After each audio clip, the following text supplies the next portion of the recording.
All right, howdy everybody. We are live here again for the first first time in a while.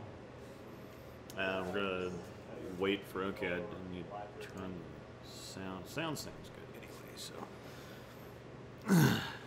yes, Alan, I actually was able to salvage my set Thursday. I shot. I ended up shooting 675. So good. What's up, Chris, Ernesto, Sports Fanatic, Alan, Virginian, Jason, Demon? I'm going to wait for people to kind of filter in here before I start talking about stuff. There's a lot of stuff that I've got to kind of talk about. And I hope I remember it all.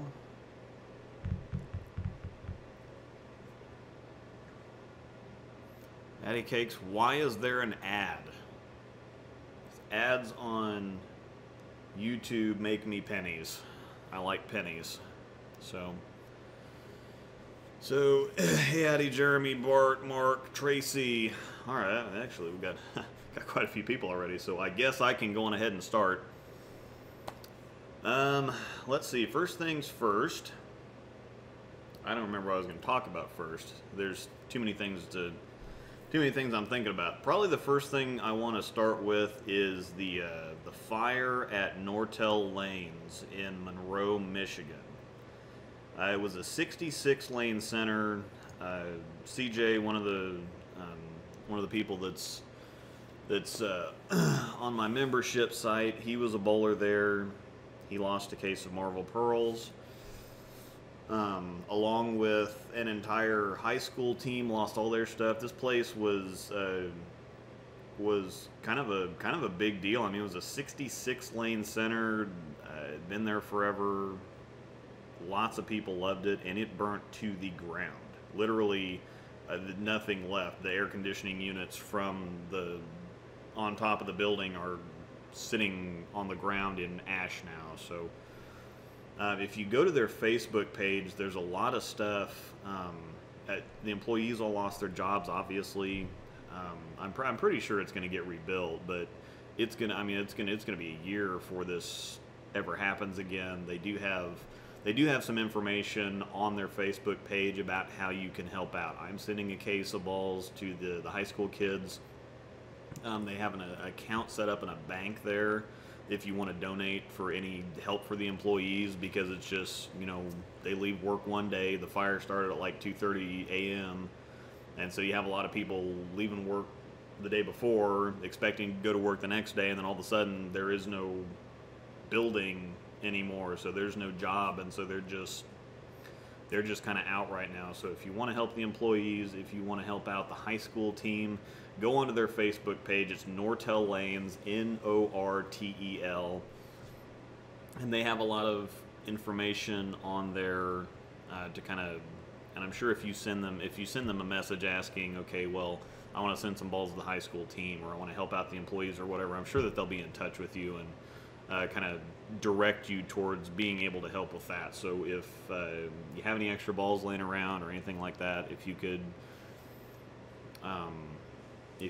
give some money to help the employees out or whatever. I have no connection with this, so this is just something I've seen a lot of, and a lot of people that watch the channel and follow me have bowled here, used to bowl here, and so it's more or less just saying, hey, this happened. It's just a rough situation, but if you can help out, please help out. They would, I'm sure, very much appreciate that. The next little bit, and I'm going to try to keep up with the question. I'll come back to the questions in a minute, because I want to get all the news out first, so that anybody who misses the live stream, not with us right now, can just come back and watch the first couple minutes of it and get all the information. They don't really like us to talk much about this, but with having the channel and everything being a little bit more higher profile, I am signing with Storm again for the 2019 year. This is kind of a big contract time for everybody, and because there's a lot of people that send in staff applications, and everybody still kind of sees being on staff as a kind of a sign that you've arrived. And once you get on, you kind of figure out it has nothing to do with that. But there are a lot of people that are going to send in applications and thank you for your interest, but sorry, we don't have any positions available, or we've already allotted all our positions for the year. And I've been on the receiving end of several of those in years past. But seeing as how the channel has been storm and nothing but storm since it started, that's kind of a little bit bigger of a deal. So I am signing with them again. I did get to talk a lot to Gary Holsenberg with Storm at the U.S. Open, and they're continuing to support me. And he actually just had me sit down and talk with him and say, well, okay, well, what can we do to help? Offering all kinds of support. And so there's some things that are kind of in the works that are not necessarily in the works, but there's a lot of ideas and stuff that I'm going to try to pursue. That's part of the reason. Oh man, Shay. Yep. Oh, here's some money for the case you sent out to help the high school team. Congrats on the contract. Thanks once again, Shay. It's awesome. If anybody does, now if you the little money icon down there, the dollar symbol. If you want to send something to me, that's cool. If you want to send something to the team, don't send it to me to send to the team. Go to the Facebook page and send it directly to them. But thank you, Shay. I appreciate it. It's always very helpful. You really outdo yourself quite a bit. But Virginia, yes, it was a kitchen fire. They did. I think they were finishing up some stuff at night. So yeah, that's how it started in the kitchen, unfortunately. So. But anyway, yeah, they don't like us really talking about it, because it's kind of like the scene from Major League where it's, if you made the team, don't get all excited because you don't want to be celebrating in front of guys who just died. It's kind of the same deal. There's a lot of people that kind of get their hopes up and get excited about it, and if they don't get it, it would really suck to see a bunch of people bragging about it on Facebook. But again, like I said, with the channel being a little bit higher profile, and some kind of announcement like that would be a big deal. So. But yeah, I am signing with them again, and they've offered me all kinds of support. I have a bunch of ideas, and that's kind of why you haven't seen anything out of me for the last couple of weeks. I have a really bad habit of getting an idea and then hopping on it and then just chasing the living crap out of it until I get it done. And then after the fact, a couple days later, I have a different idea for it, and I'm like, man, I wish I'd have done this, or I should have done this instead. And so I kind of get ahead of myself, and so I've spent the last couple of weeks, I've been really busy with work, I've been out of town a lot, and then even before that, I'd be out of town, and then Friday, as soon as I get home, Friday, Saturday, Sunday would be all YouTube, and then I'd go back out on the road, and I'd be answering questions in the hotel room at night, and so it was a little too busy for one thing. I kind of needed a break for family and just kind of personal time. But the other thing is that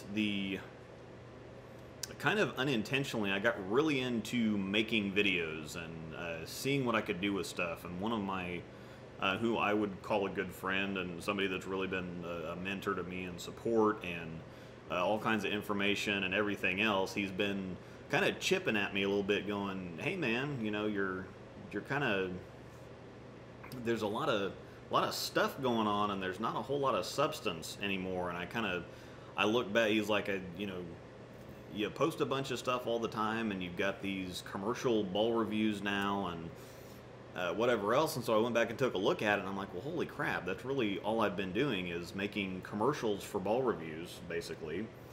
And then putting a bunch of hashtagging stuff and this ball and that ball and whatever else, and all I've really turned into is a ball salesman here recently. And so having the reality check was kind of nice, because when I set out to do this to begin with, I wanted to be different from all of those, because there's a lot of people that just kind of brown nose their way through everything, and they're just trying to keep a contract. I mean, they just want to keep getting their discounts and their being able to say that they're on staff and everything like that, and that's not what my angle was to begin with. I understood, being in a pro shop The point of somebody being on staff is to, is to show off and promote the equipment, and to, really to be somebody who knows what they're talking about, somebody who's very familiar with the stuff, who, instead of just kind of saying, oh, this is this is the newest, greatest thing ever, you need it, they're actually familiar with, oh yeah, I've got two of them, I drilled them different ways and I have different surfaces on them, and be able to provide you with information and be a resource for you if you're interested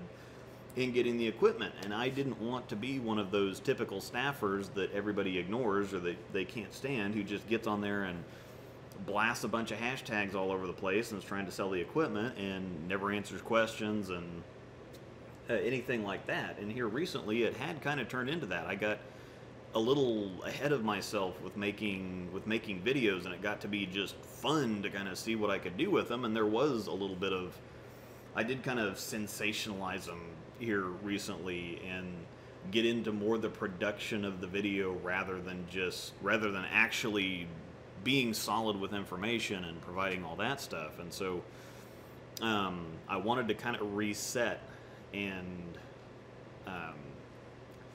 I still want to have fun. It's not like I'm going to be all serious and back to technical stuff and whatever, because that's just boring as hell. I don't want to do that. I still want to make cool videos, but at the same time, a lot of the substance kind of worked its way out because I was focused more on the presentation and making the video look cool than actually like giving it a review, a real review, and breaking some stuff down and having, like I said, he that's the big thing. It's like it's all style and no substance now.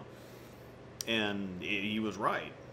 So that's been another part of taking a couple weeks off, is to kind of reset and figure out going forward what's going to happen with the content. I was able to acquire a Super Idol. It's overseas ball. It's the coolest looking ball I've ever seen. But it is a Pearl Idol, but it's a different cover from the Idol Pearl. The Idol Pearl has the Pearl version of the Hypercell Fuse cover on it, and the Super Idol has the pearlized version of the Idol cover on it. So I was always really interested in that one to begin with, especially because it's pink and blue. It's just the coolest thing I've ever seen. It's going to be here pretty soon, but I'm going to be out of town for the next 2 weeks, and we're doing a family vacation in between that, so it's probably going to be Christmas, around Christmas time, before I actually get the video out. But I am going to debut a lot of the changes, a lot of the video changes that I'm going to do in that. And plus, I want to take some more time with the videos. I think that it used to be a big thing getting the videos out fast, because the quicker you got the videos out, the more views you were going to get. Because as soon as somebody gets a video up, then everybody, I want to see the ball, I want to see the ball, I want to see the ball, regardless of whether the video is actually any good or not. And so to kind of build the channel and to kind of get viewers and increase all, just more viewers, more views, more whatever else, getting a video up first is kind of a big deal. And so every time a review weekend came, the more I do with the videos, the longer it takes to do them, and the longer that means it's going to be until I get the video up.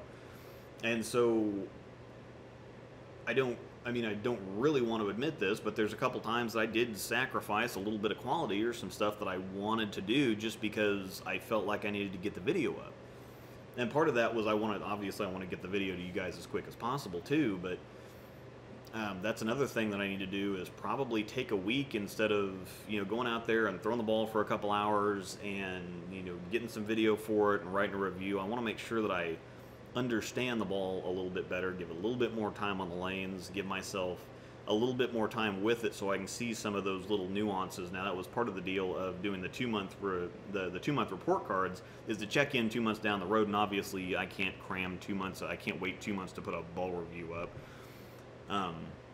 But that was part of the idea, is okay, well, where have we gone since the initial review? But I want to give it a little bit more time to begin with to get a better review. I don't think I'm at the point now where I need to rush to get a video up before everybody else does.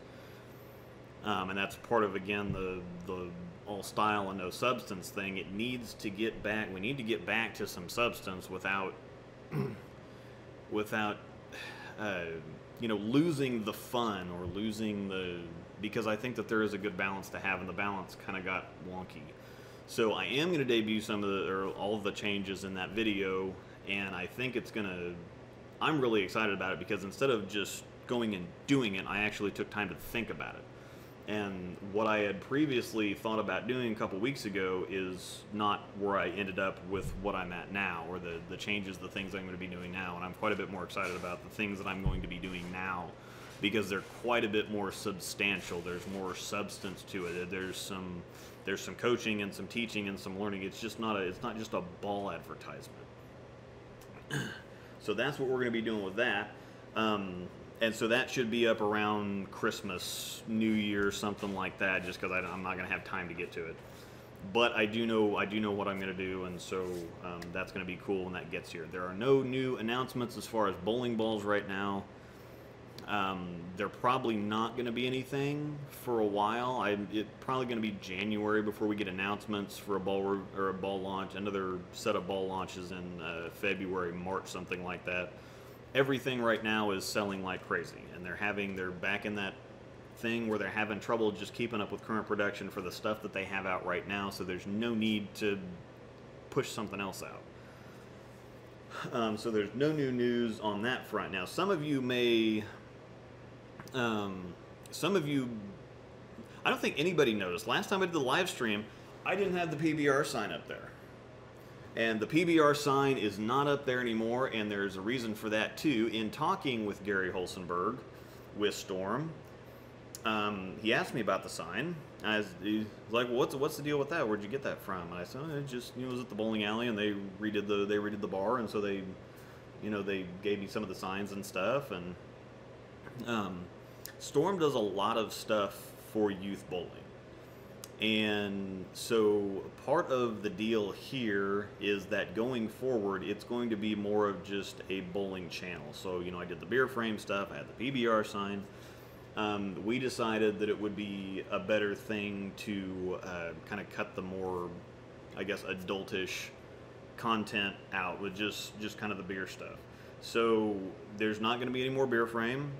That's going to get replaced by something really cool that I can't wait to show you guys that they're actually going to help me out with. So that's part of the support type deal. So that was just kind of something that was there and cool because there was nothing else on this wall. So so there's going to be something a lot cooler that's going to replace that. And it also gave me an opportunity to do something else that I need to pull this up too, so that I can, if I can pull this up very fast. Probably not.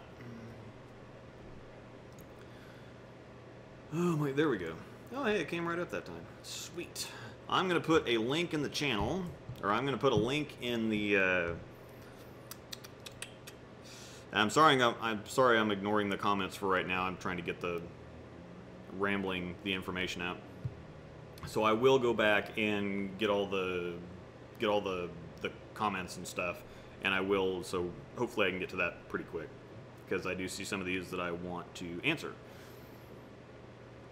This is going to give me an opportunity to do something that we had been talking about for a while. Me and my brother, not me and Gary, had been talking about doing for a while now and hadn't really started doing anything with. So as most of you probably know, my brother he's part owner of a microbrewery here in town. They've been open for I think they've been open for 2 years, a little over 2 years now. And he had wanted to start kind of a craft beer channel where, because there's a lot of, they've run into a bunch of things, and he's gotten a bunch of questions from other people who are starting home brewing or starting whatever, and so he wanted to do some like instructional videos about how to properly clean stuff, and little tips and tricks that they've learned about brewing or aging or any of the stuff. I'm not big into the brewing side of it. I really like drinking it, but so that has given us an opportunity to go on ahead and make a completely new channel where it's just all going to be about craft beer.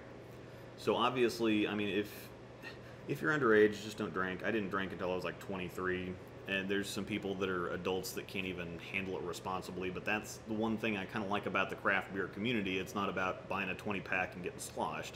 it's about kind of enjoying, like people enjoy cigars or something like that. You enjoy the different tastes and the styles and the kind of community, and it's just kind of, it's almost like a bowling community just for a different thing. So so I'm going to go on ahead and put this link in the chat here. We don't have any videos up yet, so that's the link to the channel. We don't have any videos up yet. It's probably going to be January or February before we get anything else up, but if you want to go over there and subscribe, if you did like the beer frame and the stuff that we were doing with that, then go on ahead and go subscribe to that channel now, so that when we do start launching stuff, then you don't miss anything.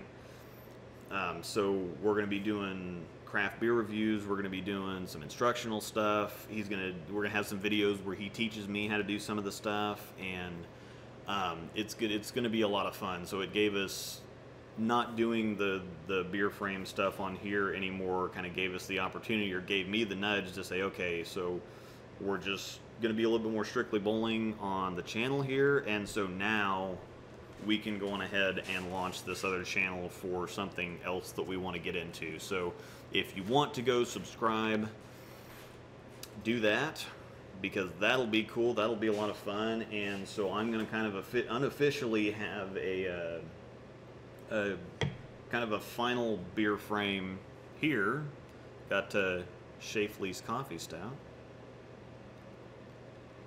And it's going to be tasty, and I'm not going to spend much time on this because, you know, we just talked about the youth and stuff. Like I said, Storm does a lot of stuff for the youth, and they figured we kind of figured it'd be a better idea not to do so much of the stuff we done did.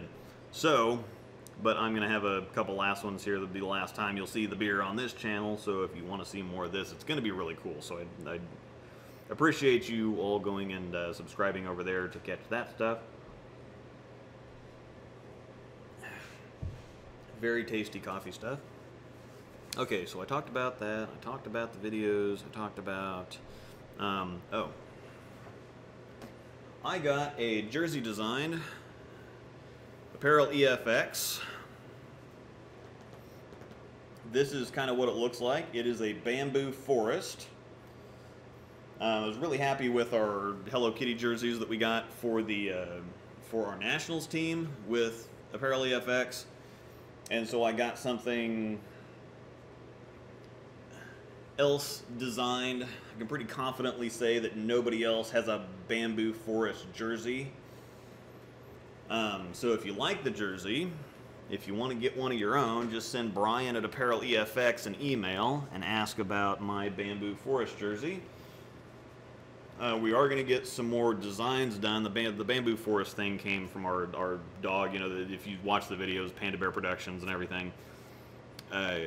She looked like a little panda when she was young. I think you can see in the picture. She looks like a panda. So that's where the panda themed stuff comes from. So we're actually going to design a panda jersey for Angel. So that is all the news I think I have for now. I'm going to go back up here and answer some of the questions, because there was some I want to get to. 90 minutes south of Storm headquarters. I've never been there. Would like to go there. Probably going to make a trip before too long.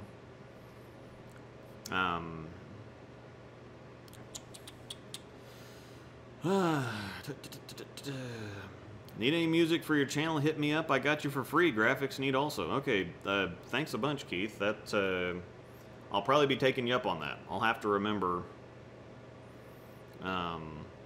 I've been doing a lot of the video game stuff, because I've tried other songs, like my winter video where I had the cover of Eye of the Tiger. I couldn't monetize that one. So I started using video game music, because none of that's copywritten or anything. They want you showing off the games and stuff, so they don't have any kind of restrictions. So got the Idle Pearl, and it's awesome. That's one of the other things, is that it's really weird trying to... There's a really weird line between offering like my opinion of a ball and then trying to be responsible for how that's taken. I don't like the Idle Pearl. It doesn't get along well with me at all. But I don't want that to be mistaken as me saying it's a bad ball, because Angels looks awesome. If you go watch Tamer Bowling's video for it, all those guys loved it. It looks great for all of them. It looks great for Tamer. There's only a couple people I know that the Idle Pearl doesn't look good for and that they don't like, me being one of them. But again, I don't want that. I don't want to get on there and bash a ball because I'm trying to be honest and I need to just kind of throw one out there every once in a while just to kind of keep the scheme alive. But at the same time, I also want to be able to say, you know what, this really didn't work out for me, without everybody saying, oh, well, I watched Luke's video, he said it was awful, so I'm definitely not getting that ball. So with that, somebody asked, is the Angels share is going to, yeah, Angels, we're still going to do Angels share videos, but the structure of the videos is going to be a lot different. The structure of the video is going to be a lot different, and it's going to be awesome because I'm still going to be able to, I'm still going to do the little intro clips because I have a lot of fun making those.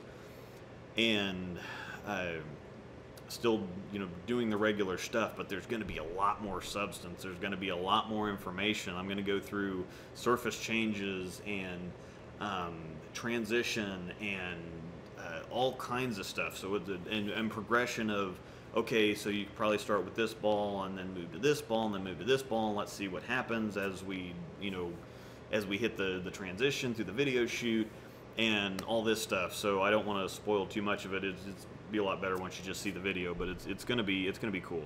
So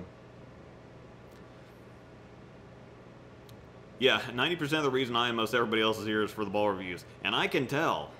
That's one of the other things, is that I can, what I was talking about getting videos up early, I can really tell when I get a video up first. There's a huge difference in the views between when I get it up first or if I get one up like third or fourth if other people have already put their videos up. So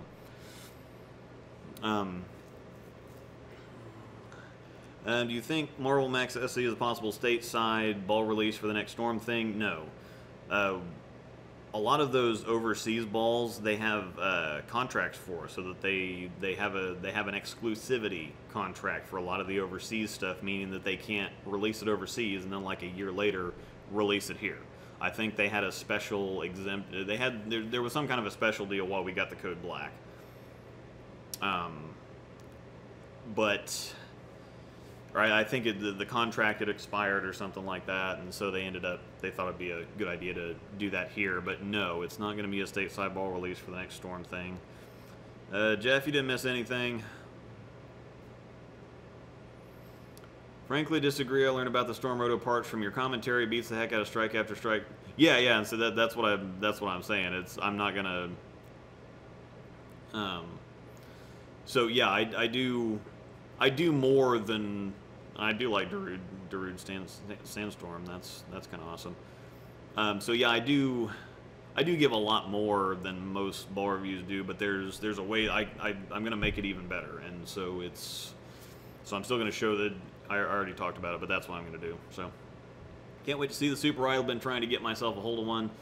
Mark Arca apparently fell off the face of the planet. He's from San Diego, and he's kind of been everybody's contact for overseas stuff. I don't know what happened to him, but I was able to acquire one from somebody else. Yeah, there we go. Ernesto, quality takes time. Yeah, it takes time, and I'm gonna take the time now. I'm not gonna just try to get something out as quick as I can. Keith, right? Are you gonna continue Angel Share? Definitely. That's part of the extra Storm support. She doesn't technically have a contract, but they have worked with me to get the equipment here, for the extra equipment here for her for the videos. So that's part of the support. What are your thoughts on the IQ Tour urethane? I hate urethane. Heckin' hate urethane. It's probably going to be a good ball because it's kind of, urethane so far has been like regular urethane with very little differential, or like a hot cell that's got a 50 something differential. So having something that's kind of in there in the middle, like kind of a pitch black plus maybe, because the pitch black does have it's got a 020 something differential, but it's also got like a 257 RG, so it's not going to roll. It's not going to roll as early as like an IQ Tour, so it's going to be something different. I mean, it's still going to be urethane. I mean, that's another thing is, you know, not every ball that comes out the best ball that's ever been made. So, so it's going to be a little bit of a different thing, but I mean, it should be cool.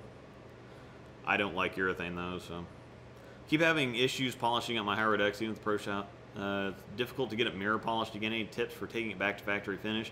There is a special, I believe Ebonite makes it, but they do have some like an extender polish that's kind of polish plus. It's more like turtle wax or something. So if you want to get it mirror polished again, probably would take it, you want to, after you like resurface it or take it to like 1,000, you want to step up the pad grits again. So you want to take it to like 2,000, 3,000.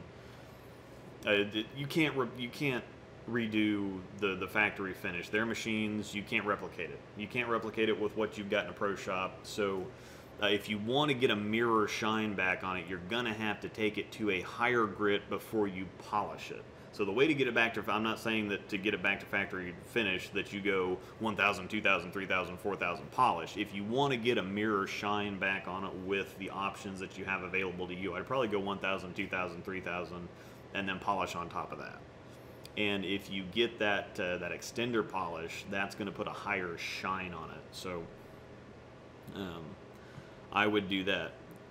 Would Storm or any ball company ever do custom ball builds? Yeah, but you have to order like 500 balls. It can't be like you can't do like a one single custom ball, or if you did, it'd be crazy expensive. That's what I think. There's been a lot of special edition vibes that Hammer's done, but they've always made them in like batches of 500. So you'd have to have a huge batch. But yeah, they'll do custom balls, but you're gonna have to have like a 500 ball batch to make it, you know, make it worth it. So, any more lane time with the winter thoughts? No, but it's still in the in case I feel like taking it anywhere bag, because it's unique enough, or it's different enough from the other stuff that I have that if it does, there's times when it will have its time, so to speak. But it's a lot more of a niche ball for me. So it's one of those things where it's only going to come out in very specific situations, and probably, you know, not any further than when that situation works its way out through transition.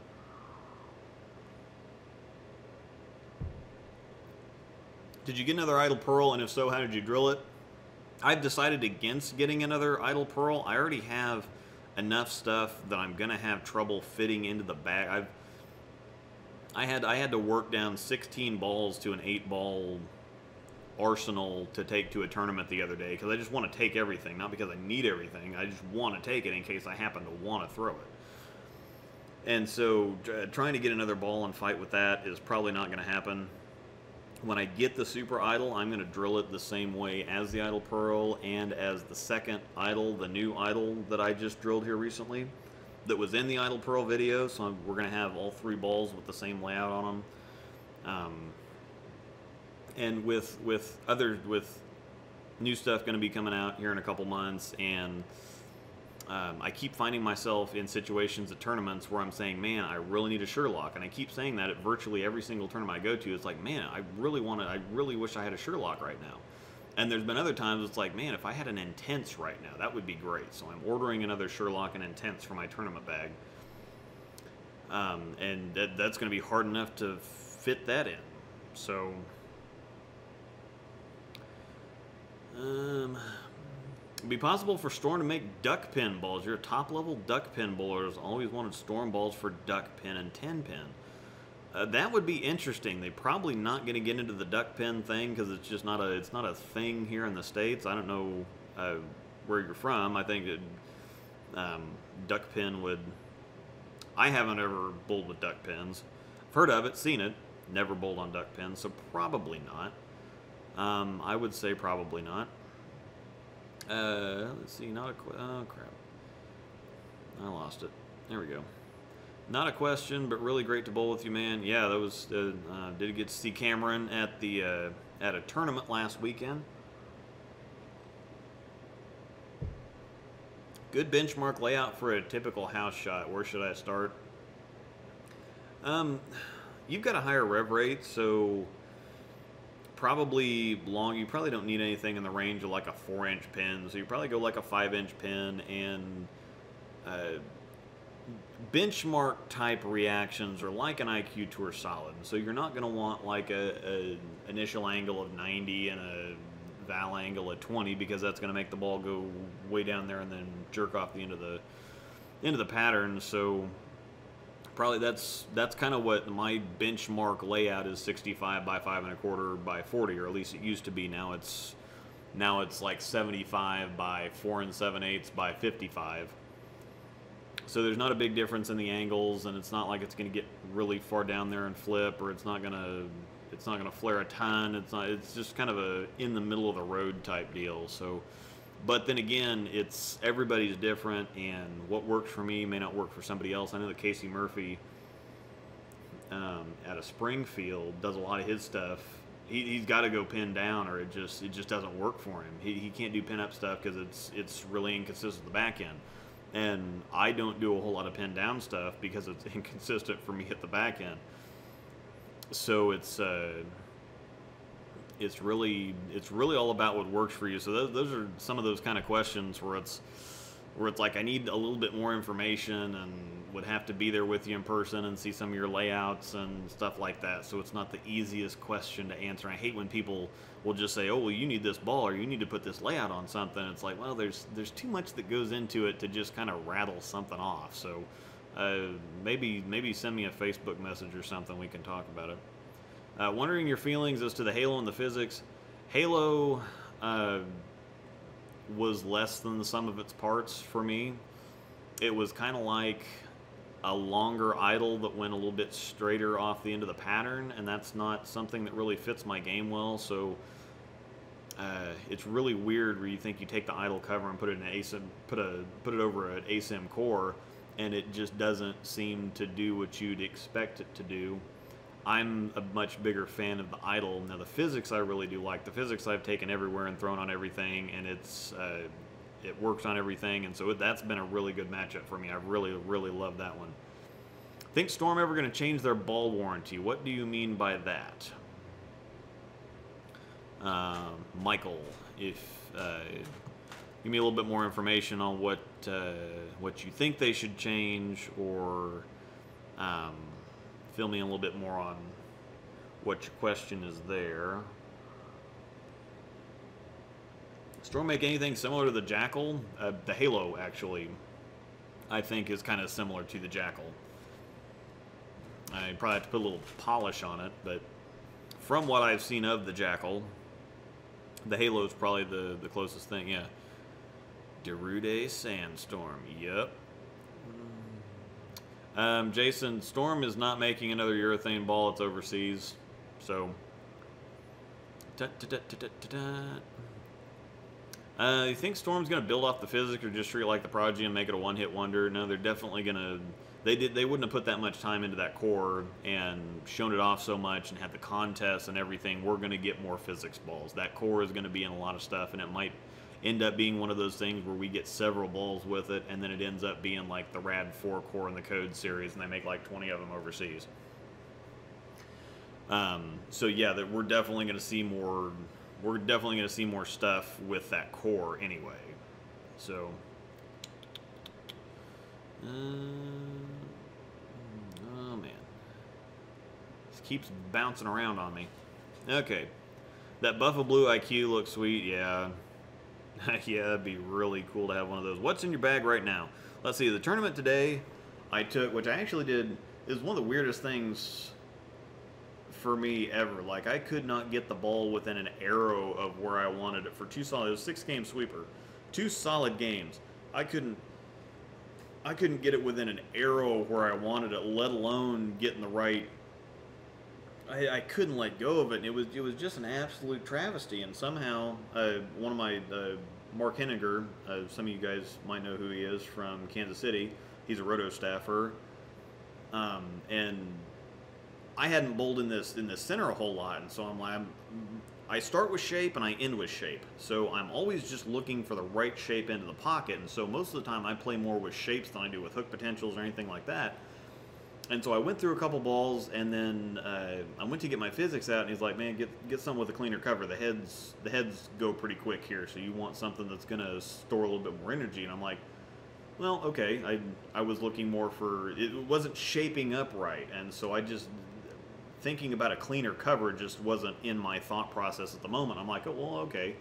My combo is kind of like physics high road because they shape similar for me, given the right circumstances. So like the physics on the high road on transition reacts for me like physics on the fresh.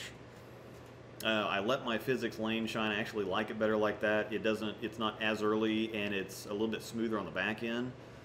And so it's worked out a lot better for me with the lane shine on it than with the original surface on it. And so normally that's what I've been doing a lot, is physics. And then as the lanes burn, I'll step right down to the high road, and I'll have a really similar look to what I had to begin with. And so I thought, well, okay, the physics was kind of the shape that I was looking for anyway, and if he says cleaner cover, then let's go high road. And then I was subconsciously, I think, feeling the early friction because I was trying to chuck everything down the lane, and once I got the high road out, it relaxed me a little bit, and all of a sudden I started making a lot better shots. I ended up finishing 9th and making a decent amount of money. So that's just the wildest thing. I couldn't. Normally, I'm pretty good at reading stuff like that, but I was not even on that wavelength. And he's like, just go. What do you have with a weaker cover or with a cleaner cover? Like, okay, high road. So anyway, what I took to the tournament was I took the physics, I took the high road, I took the Daredevil trick, No Rules Pearl, IQ Tour, Marvel Pearl, and there was one more because I took 8. I don't think I named them all. They're still up there in the car. I'd go look, but if I don't remember it, then idle. My second idle, my newest idle. My previous idle still has interchangeable thumbs, and those just drive me insane. I don't use interchangeable thumbs anymore. I vastly prefer the urethane, the turbo urethane slugs. Obviously, hashtag turbo staffer.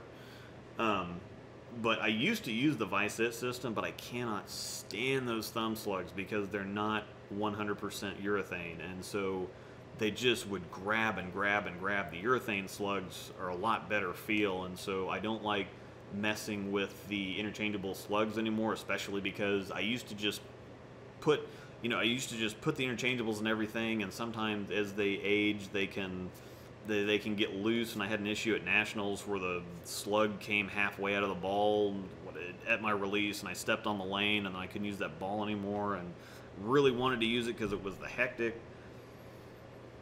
But it's just, and especially if I were drill an idle pearl and don't like it, well then I've gone to all that extra work and all that extra expense to put an interchangeable in there. It just didn't work out. So I've just gone back to putting urethane slugs and stuff.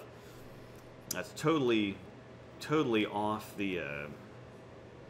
totally off track here, but that's kind of what I do.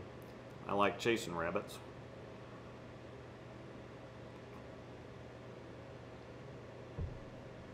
Yes, Steve, great idea. Would demonstrate on the lanes what you mean by the weirdness of the house shot and how it can be difficult. The post, I made a post about house shots and how it doesn't make any sense because there's a crap load of oil in the middle and then it just instantly falls off to dry. And then there's been some other comments about some of my videos, and I've seen people say, "Oh, what was he playing Third Arrow at Westridge again?"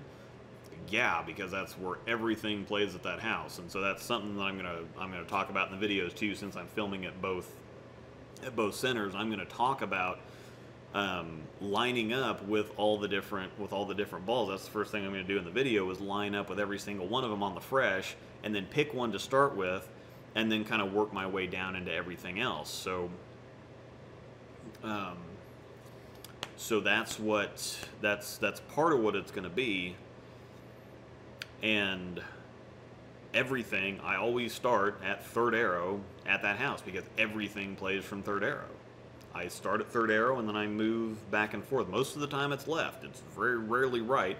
Most of the time it's left, but it's a house familiarity thing. I always start at Third Arrow first. No secret code stateside. Nope. Overseas ball. Gonna buy 2 balls to put under my halo, one to help open the lanes up, and something in between the two. What would you recommend or options on medium speed and rev rate lefty if that helps? This would be something where I'm going to go on ahead and recommend the Idle Pearl. Tamer's looks really good. Tamer's left-handed. You should probably go watch that Tamer Bowling and pull up their Idle Pearl review. His looks crazy good, and it looks a lot like Angel's from the opposite side of the lane. So I would actually really recommend the Idle Pearl for you. Something to help open the lanes up and something in between the two. The Idle Pearl is also very long and strong, so there's going to be a huge difference between the Idle Pearl and the Super Idle, because that cover, the nano cover from the Idle and the Super Idle, way earlier, way smoother. The cover on the Idle Pearl and the Hypercell Fuse, that same formula, obviously. The Fuse is a hybrid, and the Idle Pearl is a Pearl, obviously. But it's a lot cleaner cover. It's a lot cleaner. It's a lot easier down the lane. It's a lot longer. It's a lot flippier. So I would probably, and that's the funny thing, is that the Idle, I would recommend the Idle, but it's not really under the Halo. Both of my Idles are more aggressive than the Halo was, which doesn't make any sense, but it's kind of a sum of its parts type thing. So one between the Halo and, you might look at something like a show. I think the show off got discontinued. Phase 2. Phase 2s are still a thing, and I have a new Phase 2. It's pinned down, so I didn't use it very much, but I shot 740 with it last night in League.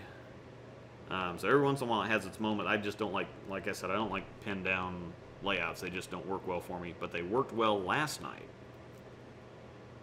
So probably if you're looking for a couple balls, Phase 2 and Idle Pearl. And Idle Pearl is actually kind of an open the lanes up type deal.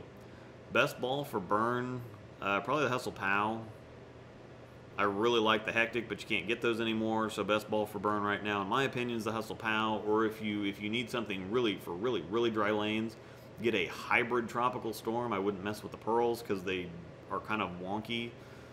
They're more of an entry-level beginner bowler type deal than an actual like performance ball, unless you get the hybrid. I think the hybrid cover on those, they just don't have much of a core. They got zero. I mean, it's like 0.009 differential, so they just don't flare no matter what you do with them. And that Pearl coverage is just not quite enough to. There's not enough core in them. But the hybrid reacts a little bit better. I think it's the red and black one. That's the hybrid. Duck pins in Maryland, Pennsylvania, Virginia, West Virginia, and Connecticut. I'm from Kansas. So it'd be cool to do duck pin, but I just don't think that they'll get into any duck pin stuff.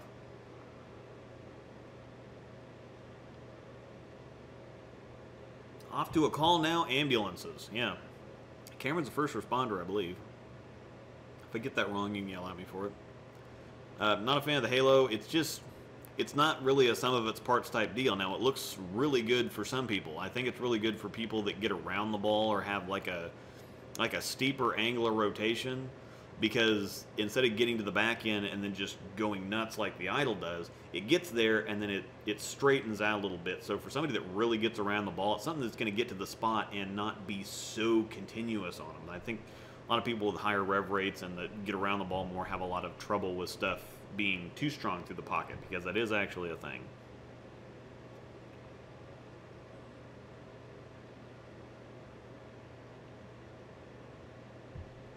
Storm is a 1-year warranty and everyone else went to 2, 3, or 4 years. I'm not sure if they're going to get into that stuff or not. Some of that stuff is, I don't want to say it's a gimmick, but at the same time, some of the stuff that people do is more marketing than it's actually practical. I think that Brunswick's new dot technology is actually more practical than marketing. It's good marketing too, but some of that stuff, most people don't even get 6 months on a ball anymore. It's very, very rare to have people go several years using the same ball. And so if you offer somebody a 3-year warranty like Hammer does, and somebody uses the ball for 6 months and either gives it away, they're never going to get into that warranty period. and the people, the business, the extra business that they're going to get from the extended warranty for everybody will make up for the few people that actually do have a warranty call, like 2 years after the fact, and say, well, my ball cracked, and get them a new one. So part of it's marketing, and I imagine that they'll probably work into if the rest of the industry is going towards that, I'm sure that they'll come out with something. Favorite ball cleaner? I actually got. Let me go grab that because I was going to show that off any.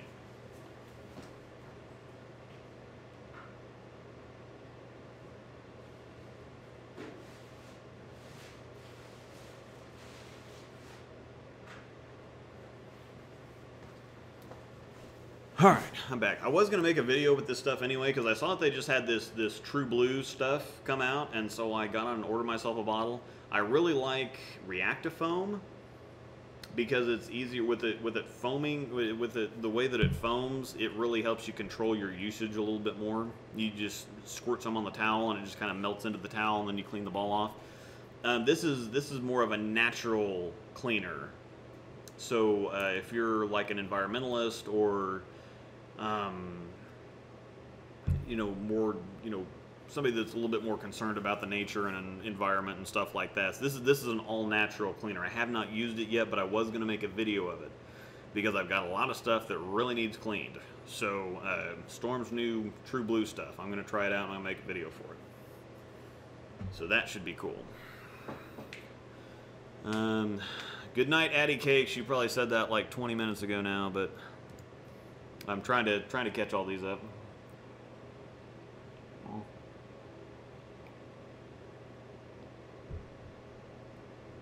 USB-C really needs to standardize house shots. It's so hard to keep track of because there's so many workarounds to that it's a great idea in theory, but in practice it's just not realistic. It really isn't. I mean, they could, but ultimately, if they go to more standardized shots, it's probably going to mean making them a little bit tougher. And I think bowling is starting to get back on the upswing now. It was kind of going down there for a while, and league participation is still going down. And professional bowling is getting a little bit more popular, so that's a little weird. But league participation is down, and so right now it's just make them as easy as possible to keep people having fun and keep them in the center. So it's a good idea. Again, it's a good idea, but yeah, I think a cliff shot's not a house shot, and that's not what the house shots used to be in the 90s. A true house shot is blended, not so wet dry, and that's the funny thing is that I keep hearing people saying, well, we want to put out easy shots so that people don't complain and whatever. Like, well, a cliff shot is not an easy shot, and it doesn't make any sense to people because I'm the guy that used to be in the pro shop that was the one that was right there for everybody to talk to, and if they couldn't figure it out, then they'd come into me expecting me to be able to give them a layout or a surface or a ball or something to fix it. And I'm like, well, I'm on staff and I've got access to all kinds of stuff. I got 20 balls sitting there in the back. I don't have any magic solution for this stuff. I mean, there's some stuff when if a shot's like 12-1, and especially when it got all the stuff right here and then it steps down to virtually nothing in like 2 or 3 boards. If you move right, the ball's hitting the lane and going left, and if you move just a little bit left, it's going to sail forever. I don't understand how that's easy. Nobody's ever really explained that to me, so it's just been really curious why they put out something that is actually rather difficult, and especially as the transition. I mean, it starts off not terribly easy, and then just gets worse as the transition sets in, and people don't know how to adjust to it because the smallest adjustments can result in some really crazy reaction, and so that I see more people frustrated with it than happy with it, and so I don't understand why they don't blend it a little bit more. It just doesn't make any sense to me. But scented oil, make it a thing. Haha. Feeling on the physics of the hail. I think I answered that one. Best way to get box finish reaction from an intense fire after a resurface. Normally, what I do, I go 1,000 and then polish. 1,000 and then polish. That's where I like my surfaces to end up. I don't think that you're going to replicate box finish, but I really, whenever I do any kind of surface adjustments, I like 1,000 and then polish on top of that, because that gives you a little bit of under grit to work with. It doesn't get it so smooth that it's going to be really sensitive to wet dry. So it's not, but it doesn't make it shiny. It doesn't make it shiny, but it's also still not dull. So I like going 1,000 polish. So you might try that out just for, I'm not going to replicate box finish, but I really do like that surface. So you might give that a shot. Bat the idle being continuous. Sometimes when I get around, it's a bit too much. I hit high flush once in a while, finish almost behind the 7-pin. Yeah, that's the thing. That's one of those things where some people don't really. I mean, there's a lot of people that didn't match up to the idle because it's either it doesn't quite make it back or it's too soon, too early.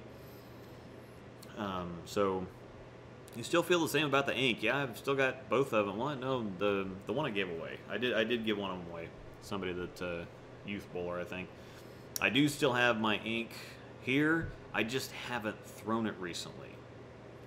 I still do feel the same about the ink, and I probably should throw it more, but there's a lot of balls that I really, really like that aren't getting any time at all. The Matchup Black Pearl is one of them.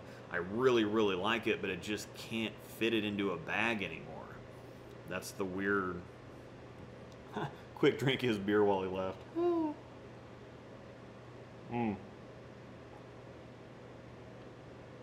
Ryan mentioned the free ball drawings for Patreon members. That's another thing that I started to. There's a lot. I've talked about it a lot, but we keep getting more and more people in. We're almost to 5,500 subscribers now, so there's a lot of people joining on. I do have a Patreon, and where we have kind of our own. It's a membership thing. It's $5 a month. I do a ball drawing every single month. I'm shipping a ball to Alaska this month for the guy that won this month's ball drawing. And there's all. That's the other thing aside from the going way back to talking about taking the break, because I've got this going on, and there's almost 5,500 of you now, and I've got almost 100 people on my membership site. We've got a little community there, and I do ball drawings and articles and stuff. YouTube, if it's not a video, it doesn't fit on YouTube very well.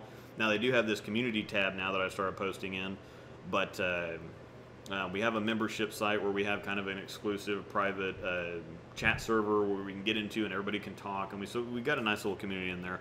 Plus, like I said, I give away a ball every month, so that's part of the deal. Is that affords me the opportunity to, you pay $5 a month and you can get a private community that's not toxic. It's not like getting on a bowling forum somewhere and just anybody can sign up and do all manner of nonsense. We have a lot of great people in there, people that want to be there. I do some coaching. Ryan's actually, he lives within about 4 hours. So he's been down a couple times for me to coach him.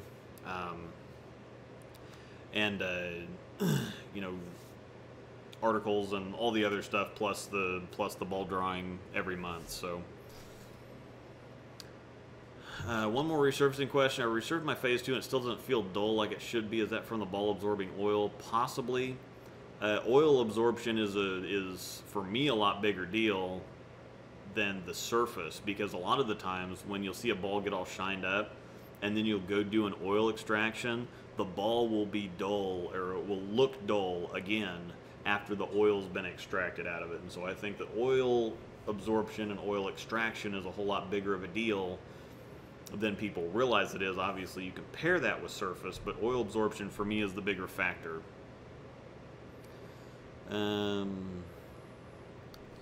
The Phase 2 still around because it's that great, or because no balls replaced it? The Phase 2 has had a really interesting life, because when it came out, okay, I'm down to that. Okay, it came out and it's kind of like, okay, well, this ball's pretty good, but it wasn't like flashy, or there wasn't anything exciting about it, and so the buzz died down really quick, and all of a sudden you saw a lot of tournament bowlers throwing them, and then they were on tour, and then all of a sudden everybody's throwing them. And so they're not the greatest house shot ball, but man, they're a great tournament ball. Great tournament ball because they respond really.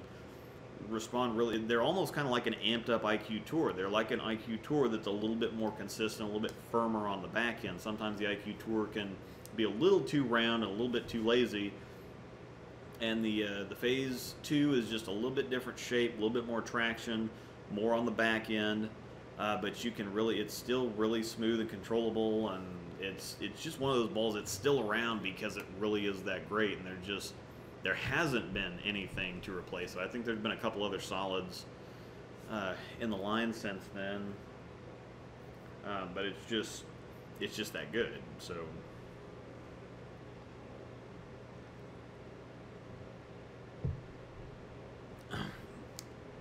okay. Bowling college tournament struggle and transition. IQ Tour is too early and strong. My high road usually won't corner. Hate urethane. Any suggestions? So if the IQ Tour is too early and strong, probably wouldn't say phase 2.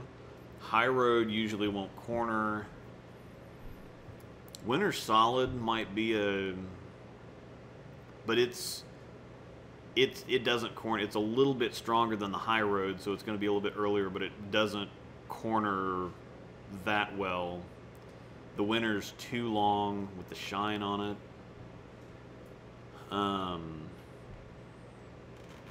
Matchup Black Pearl's probably not quite enough ball. IQ Nano would be too much. And that's really weird because I bank on my... There's several of them that I bank on quite a bit. In my high road, I don't have any trouble with that. If I need something to corner, that's what I go to. So trying to think of something that that might be another Idle Pearl one right there, because it's not going to be as early and strong as the IQ Tour. I think they're similar in terms of overall strength, but the Idle Pearl gets such effortless length. It gets so easy down the lane, and it will corner. So that might be Idle Pearl might be something to check out there. Signing out. Thanks for the talk. Thank you, Richard. Always appreciate it. How much longer do you think the original High Road will be around? If they do decide to discontinue it, do they think they'll make a big announcement to make a big final sell? They have no plans to discontinue it as of right now, because it's kind of like the IQ Tour. It's still a really great ball. It's still selling well. There's just no reason to screw with it. I mean, because it's one of those things that if they were to discontinue either the IQ Pearl, not IQ, well, yeah, the IQ Pearl also, a lot of people want that back. But if they were to discontinue the IQ and then discontinue the high road, then you're going to have a bunch of people saying, oh, well, they discontinued this, and there's nothing else out now that that is there to replace it. Nothing's quite like they were. There's just no reason to screw with it. So I think Leanne Holsenberg would have a fit if they discontinued the IQ, because people keep asking about it every once in a while, because there's rumors that come up because people just want to sensationalize something or start some drama or something. I heard that the IQ Tour was getting discontinued. Nobody said that. Nobody's going to say that. And every time somebody asks on our staff Facebook page or whatever, Leanne gets on there. It's like, I'd hurt some people if they discontinued that. That's my ball. So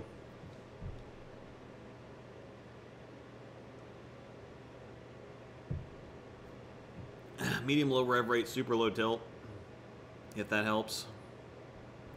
I have super low tilt.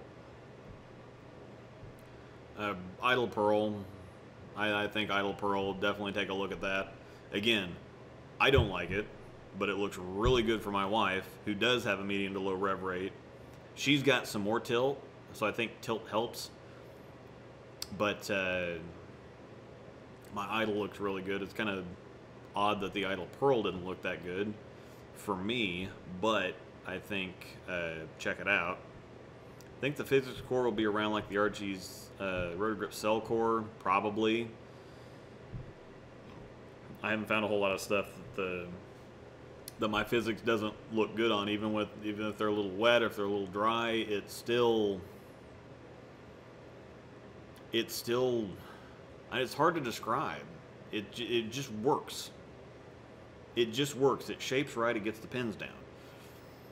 So it just, and I think it's a combination. Anything nano I absolutely love, but that core, I can kind of feel because I've had a lot of nano stuff and I love nano stuff, and it's a very dominant, the characteristics are really dominant. Like, you can put wildly different cores in them, like the High Road Nano, the IQ Nano, the Idle.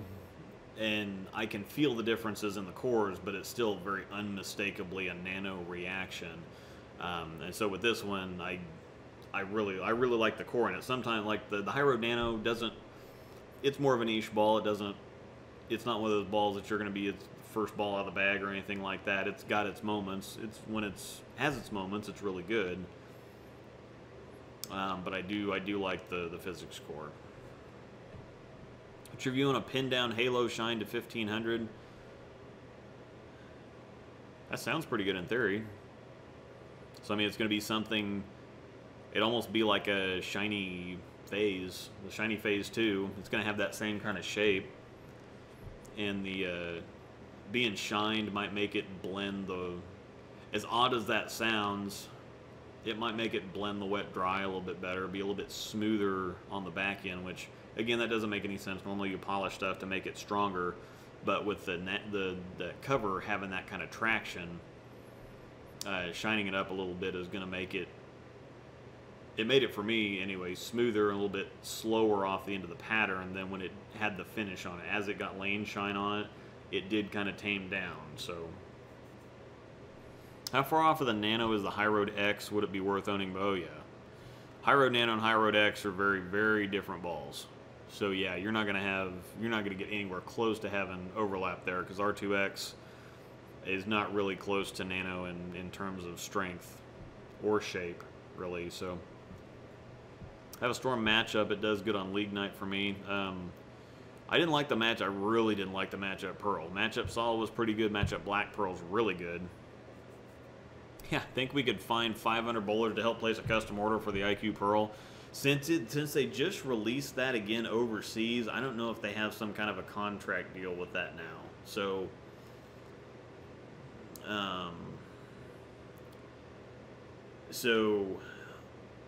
they are out there though, so you could probably get one somewhere. If anybody's interested in really anything, there's a forum on Facebook. It's the Storm Roto for Sale for Trade forum. If you want anything, go on there and somebody will have it. There was somebody that had a Storm Diablo up there the other day that they got from somebody. So, is having basically no tilt a bad thing for me? Not really. 450-ish rev rate, 17 miles an hour, that's kind of where I live too. The only thing is it can make it a little bit more sensitive to wet dry. Having more tilt kind of blends things out and helps retain energy a little bit more. Having high tilt, it's the reason why I leave so many 10 pins. Most of the time if I leave something, it's going to be a 10 pin, because it just, the ball goes a little bit too long and comes in behind the head pin. If you have a little bit more tilt, like Anthony Lockwood, my beer frame buddy, he has quite a bit of tilt. Angel has some tilt too, and so it helps kind of blend things out and make the ball a little bit more continuous. It can kind of, having not enough tilt can tend to make it stand up or be a little bit too jerky off the end of the spot. What would the Storm lock be most similar to that's currently manufactured? Sherlock. I mean, because all the locks shaped pretty similar to me. They were all pretty easy through the fronts and really strong on the back ends. Like the locks had very familiar shapes from ball to ball to ball. And so even though I'd like to say physics, but it's just not, it just doesn't have that lock shape. Like the locks for me had a very distinct shape. And I think the Sherlock would still be the most similar thing, despite one being the lock was hybrid and the Sherlock is a solid. I think just shape-wise, it's going to hook more than the lock, but it's going to seem more familiar than something like the physics would, even though the physics is a sanded hybrid, just like the lock was.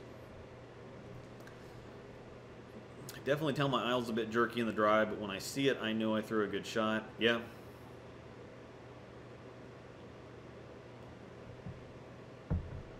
All right. Trying to think if I had any more. I keep feeling like there was something else that I was going to talk about, but I can't think about it right at the moment. I'll remember it as soon as I shut this off. Most of the questions are wrapped up, so I'm probably not going to drag this on too much longer. If anybody has any more questions, go ahead and ask them now. I do have a tournament today, and I've got an adult youth tournament tomorrow. It's not super. I don't have to be there until like 9 or 9:30. So not too big of a deal. I do have a little bit of a drink to finish here.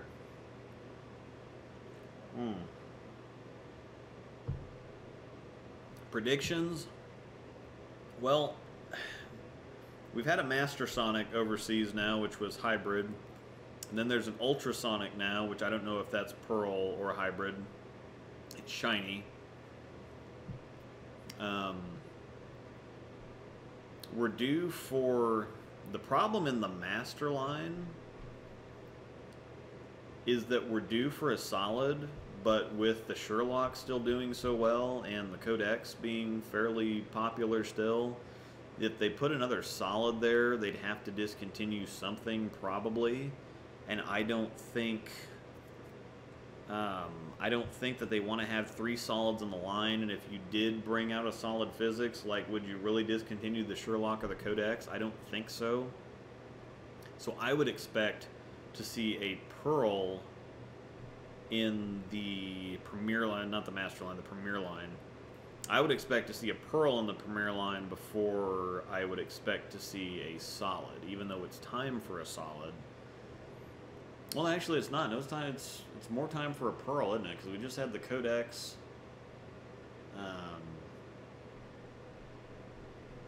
Had the Codex, the Physics, and the other one that oh, the Intense Fire. So I was thinking we were going to get a solid Intense, but that's not happened yet. But we've just gone Codex, Intense Fire, Physics. So I would almost bank on a Pearl Physics if I had to guess. I would still love to see a solid Intense because I really do like that core. I would bank on seeing a Pearl first.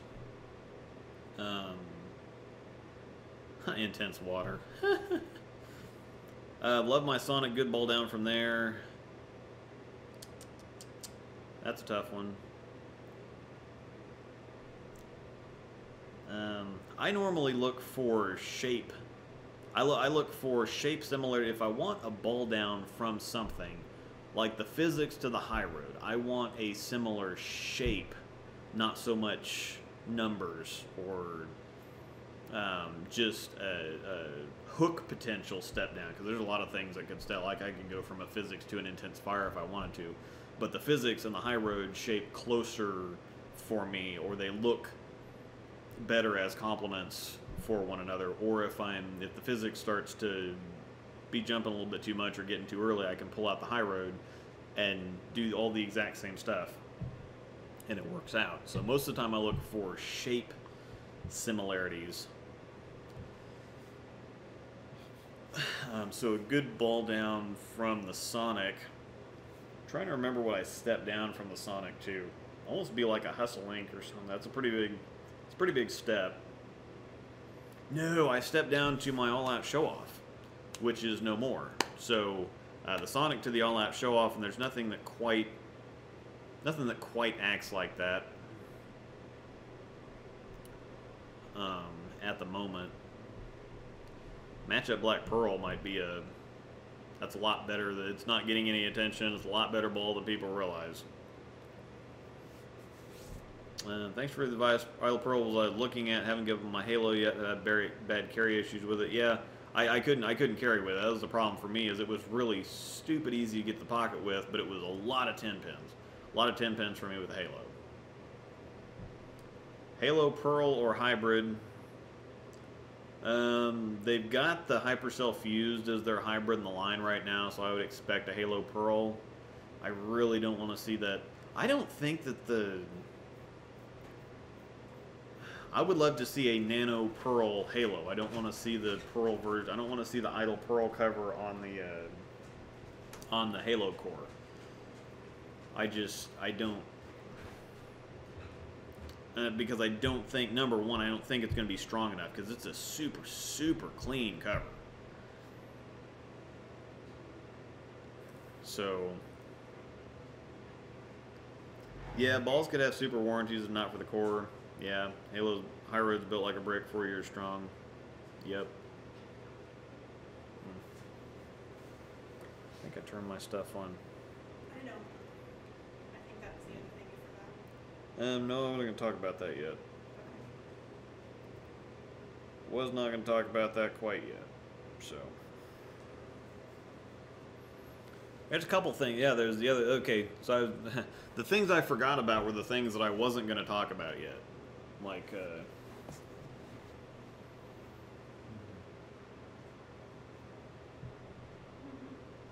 wasn't going to say anything about that. Yeah, I know.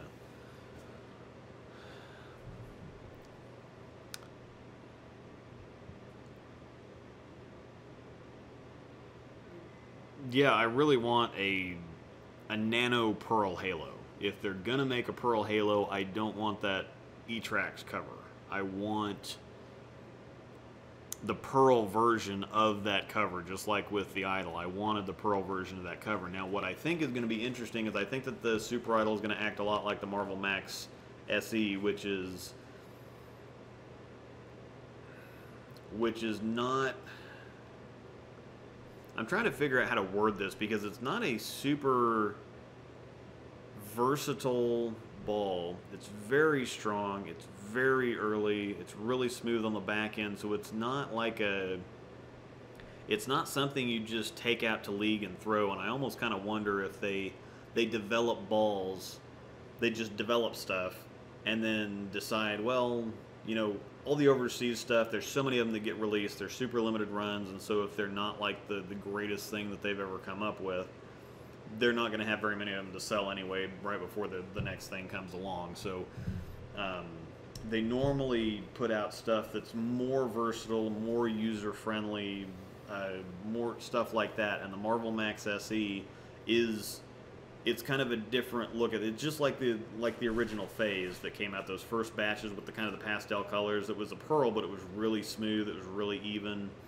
That struck me as more of an overseas type reaction, and they released it here. And then second batches were different, but it wasn't received well because it was kind of a different deal. And I think the Marvel Max SE, despite how pretty it is and how good it smells, it's not like a stateside. Doesn't seem like a stateside type release, and so that might have been one of those things. Since the Super Idol is the pearl version of that Idol cover, they might have gotten through the testing and thought, you know what, this is probably not the best idea for like a stateside type of release. So let's go on ahead and make this one.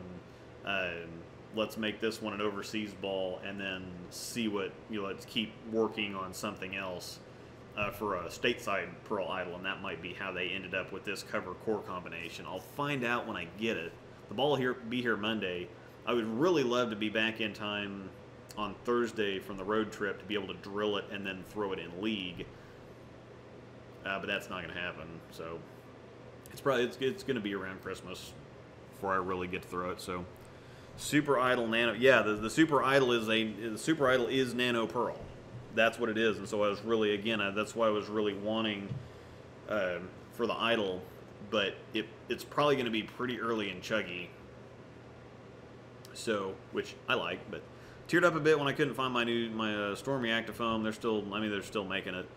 I really do like the Reactifoam. I'm going to see how this other stuff, the True Blue, works too. I'm going to see how that stuff works. I'm going to do a video on it and just cleaning a ball is really easy, but I'll make a video for it. Having trouble thinking about how a matchup Black Pearl cover would act with an ASIM core. That would be really weird because Reactor used to be like their flagship cover stock. Now it's not very strong at all. Now I think probably be like almost Sanding and Intense Fire. A similar shape, not similar hook potential. I don't think that cover is near strong enough to put in a much stronger core, but I know someone who has the Marvel Max SE, gives him pretty good hard arc on the back end. Yeah, it's really there's some times where it really works. Like if I need early roll without early hook and control on the back end, like when the lanes get touchy or spotty or kind of inconsistent, I can just bring that out, get left. I know it's going to read and roll at the same place, and then just kind of walk its way into the pocket. I actually used it in Tulsa for about a game when they got kind of spotty and weird, and everybody was kind of shaking their head, just going, yeah, I mean, it's kind of funky, but it works when when things get weird. So I do take that every once in a while because it has its moments. It's not, again, it's not a, it doesn't feel like a stateside thousands of people are going to use it in league type ball, but it's got a, there's a difference between a sport league and a house league. Typically the sport conditions are tougher, so there's not as much oil in the middle and there's more oil on the outside. So if you it penalizes your misses a little bit more. So if you miss a little bit right, it's not going to quite make it back, or if you miss a little bit inside, it's going to hook more. Whereas on a house shot, if you miss a little bit to the right, there's friction out there, so it's going to come back. And if you miss a little bit inside, there's more oil there, so it's going to help. It doesn't necessarily funnel the ball to the pocket, but it just gives you some more miss room. Nobody wants a grind fest at league. Nobody wants to go work shoot. And people, people say, well, back in the days of short oil and urethane balls and whatever else, or when they used a mop and a bug sprayer or something like that to put the oil on back when it was tough. Well, it's like, well, yeah, but things have kind of progressed past that, and nobody wants to go to beating their brains out, especially people are a lot busier now. They have a lot more demands on their time. They just want to go to the bowling alley and have some fun. They don't want to go take league serious like it's the frickin' PBA or something. So, yeah, another Rad 4 core would be great. I don't know if we're going to get any more code releases stateside. Things were, they were pretty popular. So I imagine that we'll get some more code stuff. They might even put a different, I'd love to see the Rad 4 with R3S hybrid with the intense fire cover on that Rad 4 core. That would be, I would like that. So I'm going to go on ahead and finish my beer. The last time we're going to see beer here on the channel.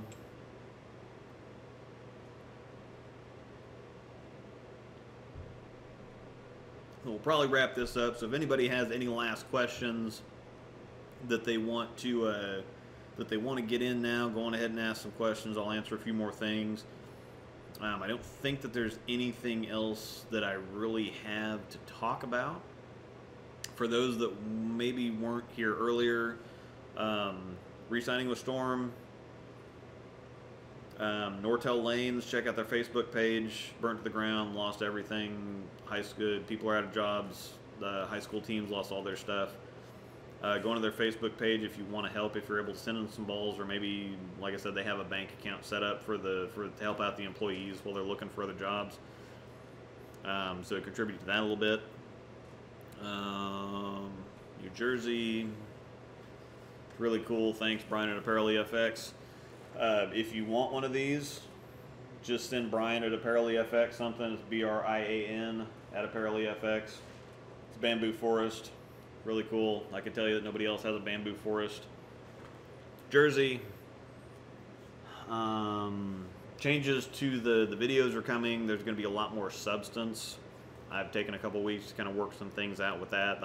The video reviews are going to be a lot better. They're going to be way better. They're not going to be like commercials or just straight up advertisements anymore. They're going to be a lot better. So I'm really looking forward to making the videos. I did get the Super Idol, and so I'm going to debut my new kind of video style. It's still going to be fun, though. They're not going to be dry and technical and boring and last 7 or 8 minutes or something stupid like that.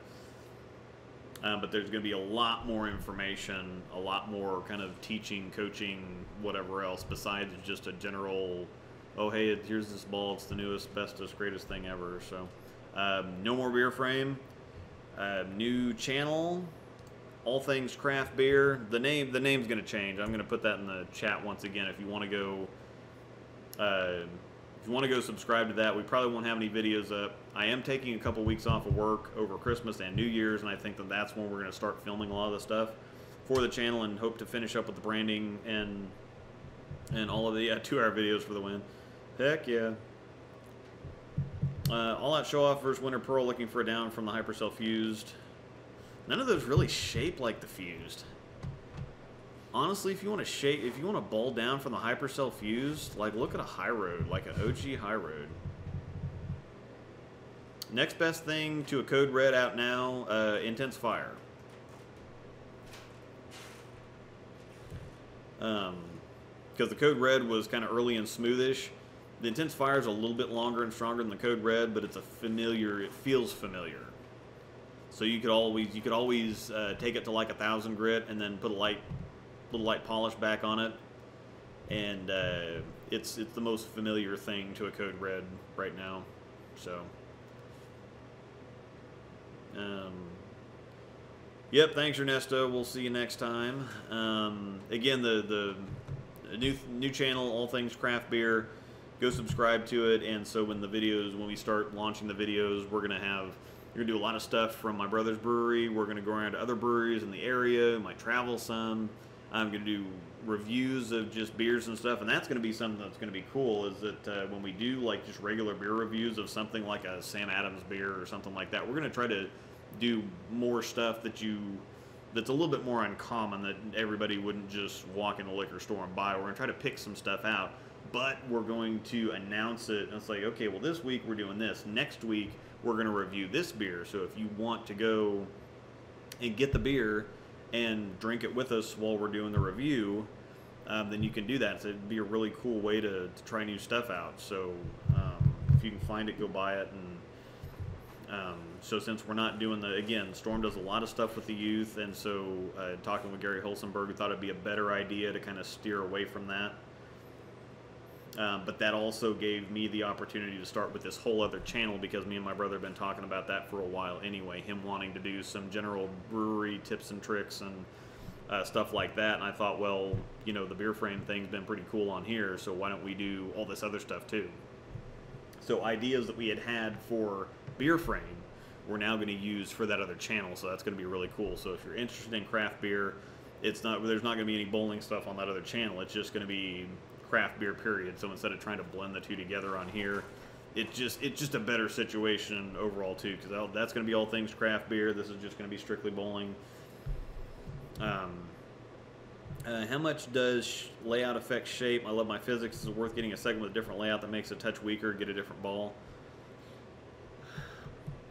Layout affects shape. It actually does affect shape quite a bit. It doesn't affect total hook as much as people thinks it does. Like, they think that you can just use a layout and turn it into a totally different ball. No, it affects shape more than total hook, really. Because the layout, what you're really, the biggest thing is, it does partly matter how the core is rotating, but the other part to it too is where you're actually removing core material with the placement of the finger holes, and how that affects the core shape and the numbers after you drill it. So like pin-up stuff generally goes a little bit longer and is stronger on the back end, or is just really not so much longer, but more stronger on the back end, because where you're taking the weight out with the fingers and the thumb, it's on the side of the ball, so you're actually making it a little bit thinner and not making it taller, but in making it thinner, it changes the ratio of the width to the height, which is the differential. And the more differential a ball has, the more it's going to flare, and the more it flares, the harder it's going to finish on the back end. And if you do something pinned down, you're taking a lot of weight out of the top of the core, which makes it a little bit shorter, a little bit wider, so you're actually reducing the differential, which is going to reduce the flare, which is going to make it smoother on the back end. So it's part of how the core is rotating, and it's partly about where you're taking the weight out of the core, which then in turn affects the numbers of the core, which then in turn affects how the ball rolls, kind of. So on certain balls, like the Physics, I think I would have a couple of those with different layouts. Like the Idol, I have a couple of those with different layouts. I think if you really, really like the ball, sure, because it changes it enough to have, if it's a ball that you use a lot, and there's some times where the certain ball is not quite, it's not quite finishing right, or it's a little bit too soon or a little bit too late. If you have something that's virtually, if you have the same ball with a different layout, that's just different enough to where it just changes enough. Man. Or if you need just a little change, not like want to go change balls completely, change to something wildly different. If you just want a little bit of a change with a ball that you really, really like throwing, then sure, yeah, get a couple of them with different layouts. That'll be that, and sometimes a lot better than having, you know, a bunch of different balls. So, you ever find out what the cores are made of? No. That might be something to ask Chad. And that's one of those things where they talked about doing some different things. Again, I haven't really. I don't want to volunteer people for stuff that I haven't talked to them about yet. But maybe I could just go on ahead and put him on the spot. I'll just do that. Hopefully, I have an idea to, like, when Storm releases a ball. Like, I really did like the video premiere that I did the last time with the Idle Pearl and the Winter Solid. Having the, setting a time and say, okay, the video is going to launch here. The video is going to launch at like 7 o'clock Saturday night. And then being in here in the chat with everybody and watching the video live for the first time, and then watching the video for the other ball, and then doing a live stream after the fact. I would love to get Chad in here, Chad McLean, their technical director who designs a lot of this stuff, in here on speakerphone, so that you guys can ask Chad some more technical questions that I wouldn't be able to answer. So maybe behind the scenes type of stuff, or about, the process of making the ball, or how long they've been going. Just, again, a bunch of questions, a bunch of technical questions that I can't answer. It'd be really cool to premiere the videos, talk about those, and then get on a Q&A on the live stream like I did with this last one, but have Chad on here too for you guys to ask questions to. That's going to be something that I'm going to work towards. I'm just going to make it happen. So, Code Red discontinued. Yes, the Code Red is discontinued. Comparing shapes to the other balls or releases is a huge help. That's something that I'm going to focus on with the new kind of style of ball review. And I'm going to talk about transition and when to use them. And there's going to be a lot more substance. Again, there's going to be a lot more substance in the videos, a lot more quality. It's not just going to be like ball commercials saying, oh, this is the coolest thing ever, go buy it. A lot more information, a lot more substance.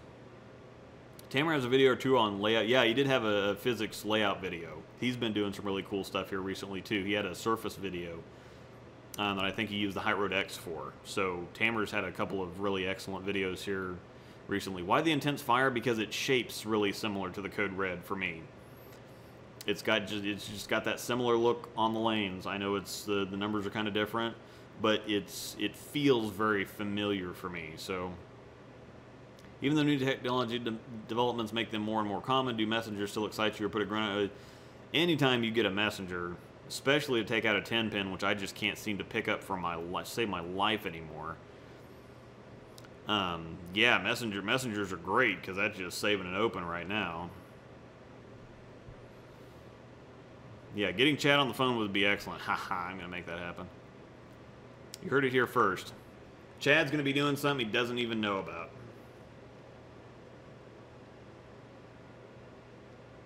I think Storm will be making another IQ soon, if so, what will it be? I don't think we're going to see another IQ. I think we're going to see another Sonic. I really, really like that Centripetal HD core. I don't think that I know the Master Sonic had like AX16 hybrid on it, which is the hybrid version of the original Phase cover.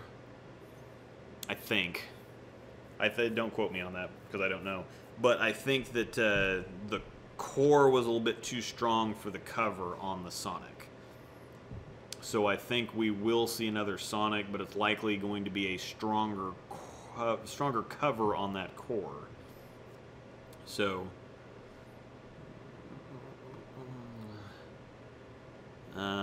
yeah, I'd love to see a solid and a hybrid Sonic. Yeah, I got a couple messengers for... Yeah, how do you find out when a ball is getting discontinued? Do they make announcements ahead of time? They make announcements to the staffers and the distributors and the pro shops. So, or they make an announcement to the staffers and to the distributors, which in turn send the pro shops something. And so it's really up to the staffers and the pro shops to be telling people, oh, hey, look, this ball's discontinued, so if you want another, it's going to be getting discontinued, so if you want another one, you better go get it. I've been trying to keep, I've had a couple, discontinued videos where Rotogrip discontinued half of their line over the summer, and then the Timeless and the Code Red got discontinued, and I had that in with my my preview for a couple of the new ones, for the Physics and the Height Road X, I believe. I had that in there, so I'll try to let you guys know. There's nothing getting discontinued right now that I know of. I'll try to let you guys know as soon as I find out something's going to be discontinued. Even if I don't make a video for it, be sure to check my community tab here, because they've got some new stuff, so I can actually post stuff in there now. Instead of just making a video, I can post stuff and I can post links and I can do all kinds of stuff with the community tab. So make sure that you go to my main channel and there should be something at the top that says community. I can post a lot of stuff without actually making a video for it. Or if you guys have questions, you don't have to find some random video to leave a question on anymore. You can go to the community tab and leave me a question there and I'll get back to it. Favorite storm scent of all time, strawberry on the X Factor Triple Extreme. And it's not close. Oh, speaking of scents, y'all check this out. The High Road has a very strong scent to it. It's like the mixed berry or whatever combination berry. It smells like Red Bull. So if any of y'all have a High Road, well, this smells good, this smells good. I never put two and two together until just last night, and I'm smelling this, I'm like, it just hit me. It's like, wow, this smells like Red Bull. So if you have a High Road, go smell it. It smells like Red Bull. But yeah, definitely the strawberry. Blueberry, the blueberry on the Marvel Max SE is pretty good, but it's got to be the strawberry on the X Factor Triple Extreme. Great. Depending on popularity, you probably have a couple good weeks to a month to get a ball after disc. Yeah, because distributors are still going to have some, pro shops are still going to have some, unless it's something that was really popular, like a Code Black. When they discontinued the Code Black, there was a lot of people that ran to scoop those up. Those are just going to be popular. How would you drill a Sonic now to roll better? I was thinking about getting a new Sonic, and I think I just had too long of a pin on. It's a really strong core, not quite strong enough of a cover. I don't think that I would sand it. I think I'd do like a 4-inch pin to just use that core to get all the flare I can get to help out with the traction for the cover. So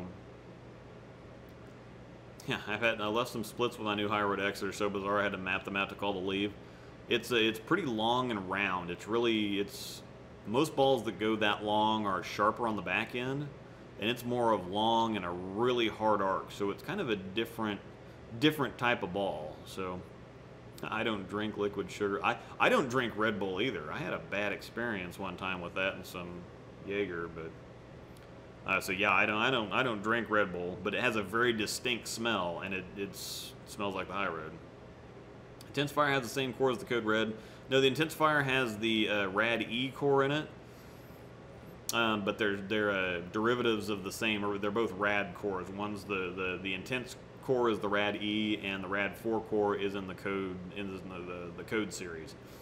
So similar designs, slightly different numbers, but then the biggest difference is that the Intensifier has R3S hybrid, whereas the Code Red had R2S hybrid. R3S is stronger than R2S, but the hybrid version's quite a bit different. R3S Pearl is super strong and early. It actually reacts quite a bit like a nano cover to me, but the Code Red has the High Road cover, but the R3S hybrid acts a lot different for me than R3S Pearl does. So R3S hybrid's a lot weaker, and it's a lot longer, which doesn't make a whole lot of sense. But that's how it acts. That's probably not what the numbers actually say. But for me, and I think for everybody else that's thrown it, the Intense is way more aggressive, way earlier than the Intensifier. The Intensifier is really long and really round, which makes it shape more like the Code Red. So I wouldn't really listen to the numbers at this point. I'd go look at some video. Intensifier is really similar to the Code Red for me. Will the Signature line only showcase Jason Belmonte, or could someone else come in as well? I think that they're probably going to get somebody else. They might have a Pete Weber signature ball, and there's all kinds of places that they can go with that. And that's the funny thing with the reaction to the Timeless and the Drive was like mixed as far as people actually liking the stuff, but the response or the attention that they've gotten is just crazy.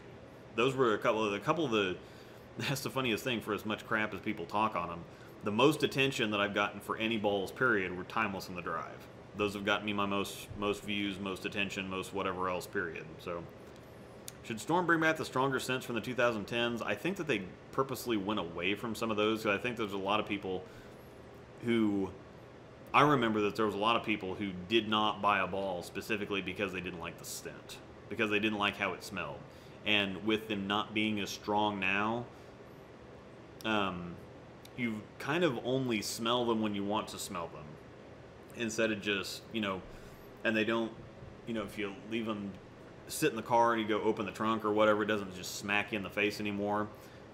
So the scents now are kind of strong enough to where if you put the ball up to your nose and you smell it, you can smell it, but it's not one of those things where you can smell it 20 feet away sitting on the rack. So bourbon pistachio on the matchup solids, by far my favorite smell. Interesting. Intense showcase PDW. Not really. It wasn't like a PDW type ball, but when you miss your 10-pin spares, which side do you normally miss them on? Left. For some reason, I get to the bottom and then it just doesn't feel right. Everything else I can pick up. Even shooting straight at left side spares, which I get no practice on. I can just line up and shoot those for days. The 10-pin, for some reason, I've lost some kind of a feel, or I feel for some reason like I get up there and I feel like I'm just going to ditch it, and so I tug it just a little bit. It's really weird, and that used to be, if I left a single pin, my leaves are normally 10 pins and 4 pins, and mixer 7s now. It's just single pin, easy stuff, and so I used to get all kinds of practice on the 10 pin. I never missed one. It was a gimme, and now I can't pick them up. So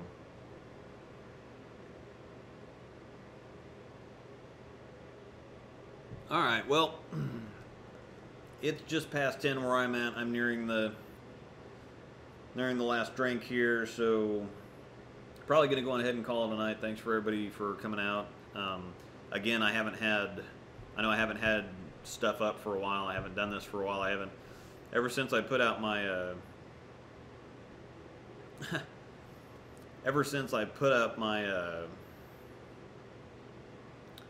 my Ernie Schlegel video that nobody got. That's one of those weird things. I thought that was hilarious. Apparently, like, nobody's old enough to really remember that, because if you didn't watch my Ernie Schlegel video, I Can't Believe It's Not Butter, they used to have the Fabio commercials, and I can't believe it's not butter. I can't believe it has 40% fewer calories than butter. I can't believe it has this. And that just made me think of the Randy Peterson, Ernie Schlegel 8-pin thing, where Randy leaves the 8-pin, and Ernie, I don't believe it. Unbelievable. I'm like, well, he would have been a great I Can't Believe It's Not Butter spokesperson. So I put that video together, and, like, nobody got it. There's a couple people that laughed, but nobody got it. Yeah, the wife says I used to just walk straight up there. I started missing them before I just got up there. I used to just kind of grab the ball and just kind of totter back and forth and then go up there, but bowling, a lot of that doesn't really work in tournaments, especially at the U.S. Open. That wasn't going to be able to happen. So, because of the lane courtesy and everything, and there's still a lot of people that... A lot of these tournaments I go to are basically the equivalent of a PBA regional, and so a lot of people do the one pair, or at least the 2 lane courtesy, and so walking up there like I used to, but I started missing 10 pins when I just walked up there, so I just need to practice on them or something. Thanks, Richard. Yep, thanks, Zarek. Hopefully I pronounced that right. It looks like Zarek. I don't even think a plastic ball would help. Like, man. I probably should get a plastic ball. I don't think it's going to help, and that would just steal a spot in my bag. Normally, I just throw the IQ Tour or something at it. But it's just something weird. Right? I think it's in my head right now. It's not actually it's not anything that practice or accuracy is going to help, because I can nail everything else. I think it's just in my head right now. So, yeah, throw back up at it. Alright, well, I got the last drink of this here.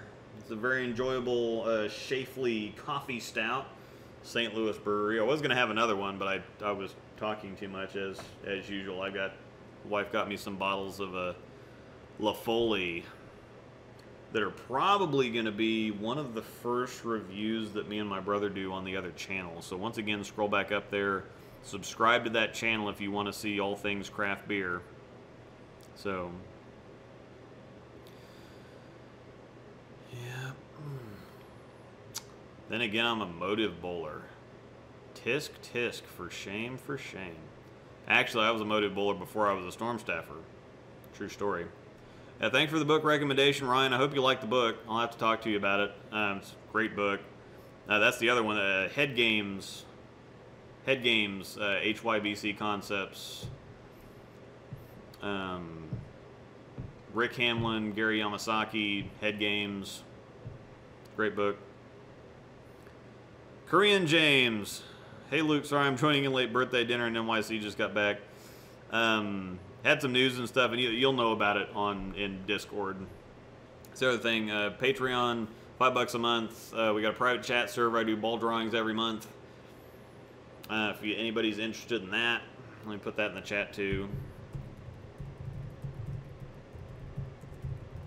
So we've got our own private chat server at Discord. It's not toxic or anything. The thing is $5 a month. You get coaching articles, kind of a private community,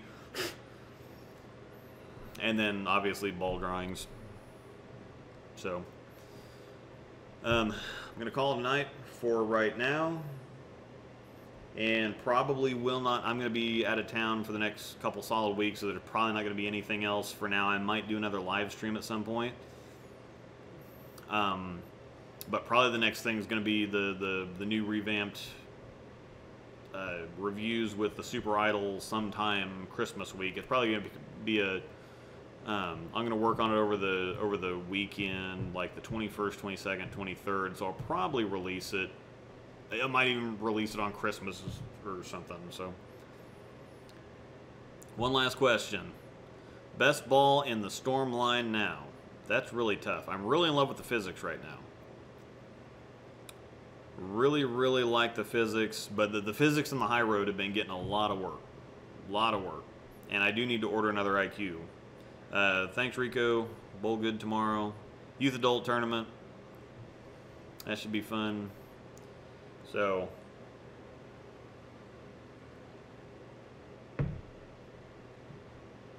that's it. I'm out. I'm done. Thanks, everybody, for joining. Thanks for watching. Remember, Nortel Lanes on Facebook. Go check them out. Do what you can to help. Subscribe to the Bros and Brews YouTube channel. The name's going to change. It might end up being Pursuit of Hoppiness.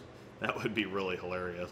I'm going to name. I think that's going to be like the name of our IPA review series, The Pursuit of Hoppiness. But I can't think of a channel name. So, Crux is cracking. What's the best to replace it? Probably the physics.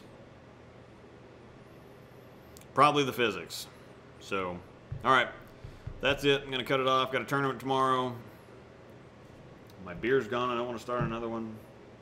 So, anyway, thanks a bunch, guys, for joining me. We will see you. Heckin' good brews.